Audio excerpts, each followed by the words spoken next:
On my way to Bethesda right now, where I'm going to meet Danny Prince, retired FDNY. He's also a retired military guy from the Coast Guard, and Danny spearheaded this drive to where we got roughly 25 pounds of steel from the World Trade Center wreckage. Spartan Sword. Various projects that we did with making crosses or stars of Davids or numbers or names, all the excess that was left over, we just put in a special holder. And when we got 25 pounds, that's we cupped it off, and that's what I brought down today to Walter Reed. And then we are going to ship it down to Dallas, where there is a fella who's a swordsmith, and he's going to melt it and forge it into a Spartan sword that is going to be our symbolic piece during the Spartan weekend that's going to take place here in the Washington D.C. area in just over 2 months. So here we are at the gate, and I'm fortunate in that I somehow managed to retire with honorable discharge, so getting on and off the base is not really a hassle for me. Hey, how are you doing?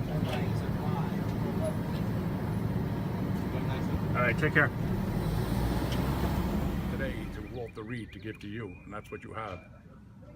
So what did you what were your thoughts when you got approached with the idea of using the steel for the sword, for the Spartan sword? Oh, I thought it was outstanding. I mean, from all that destruction of the steel and what happened that day was a disaster, and to turn it around into something that's going to be a benefit to our great soldiers and sailors and airmen. This is just you can't accomplish anything better than that with that steel. What you've incorporated into it. Well, Danny sent me a big box of tiny pieces of the World Trade Center. On the blade itself, I've put some symbolism on this side, and I've put strength, courage, and honor in Latin on the star field. And on this side, we've got 9/11/01, 2,566 civilians, 343 fire department, 71 police department, 8 EMTs, flight 11, flight 175. And here in Latin it says, I'm probably going to mispronounce this, Ni oblibus amor, which means lest we forget.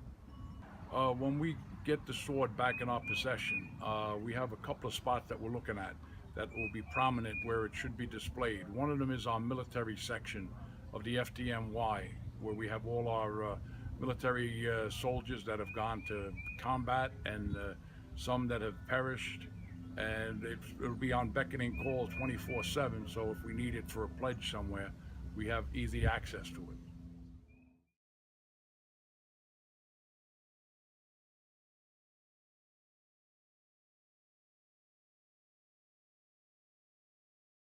You two are related, right?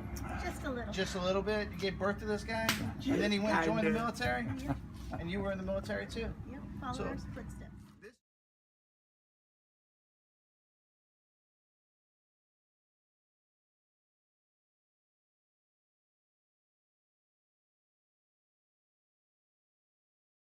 This is the first time that I know of that the Spartan Pledge is going to be administered to a mother and son. And I think that's a beautiful thing. And on this day specifically, when we're talking about FDNY, you know, the Spartan Pledge, I think, needs to make a little bit of a jump.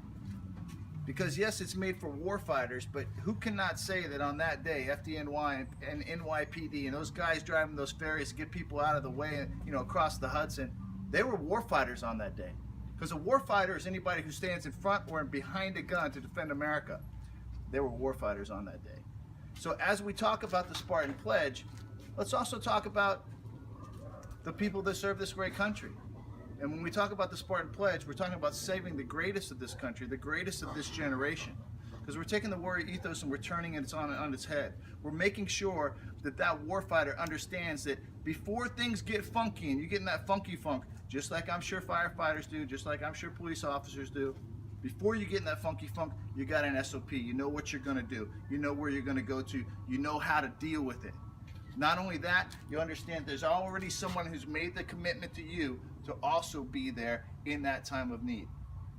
And like as warfighters, we know from day one when you hit basic training, you got a drill sergeant in your face going, "Where's your battle buddy? Where's your battle buddy?" You never get separated. But for some reason, we get into the civilian world, and everybody scatters. Well, we're saying come back together. We're saying become part of the community, because the community is the way to life. That's just the truth. So let's take this pledge. Anybody else want to take it? Get on up here. It's only 2 sentences. Repeat after me. I will not take my life with my own hand. I will not take my life with my own hand until I talk to my battle buddy first. until I talk to my battle buddy first. My mission My mission is to find a mission is to find a mission to help my warfighter family. to help my warfighter family. Hoorah! Thank you. God bless you, brother. God bless. God bless you, Dan.